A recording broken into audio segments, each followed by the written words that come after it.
Les derniers jours. Marc, chapitre 13, les versets 1 à 32.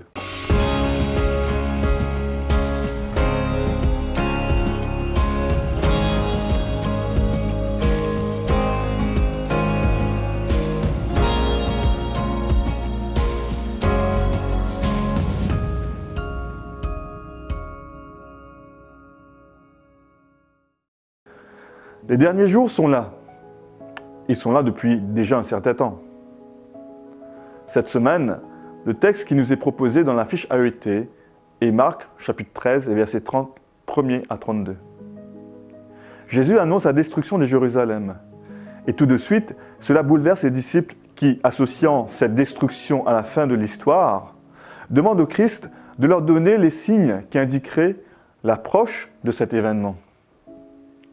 Jésus se lance alors dans l'énumération de multiples événements, de mise en garde et d'exhortation. Il mentionne entre autres des catastrophes mondiales, des guerres, des persécutions contre ses disciples.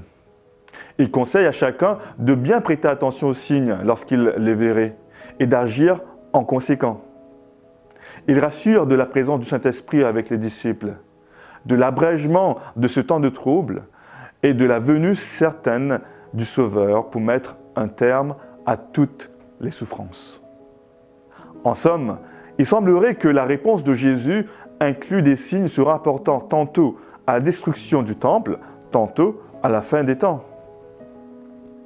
Il est vrai qu'aujourd'hui, encore, nous sommes en la présence de plusieurs signes mentionnés par Jésus. Il est vrai aussi que ces signes aient été présents dans l'histoire humaine depuis déjà très longtemps. Que signifie donc ce temps de la fin qui dure? Se pourrait-il que certains éléments de réponse se situent dans certains détails du texte? Comment comprendre l'expression « ce ne sera que le commencement des douleurs de l'enfantement » ?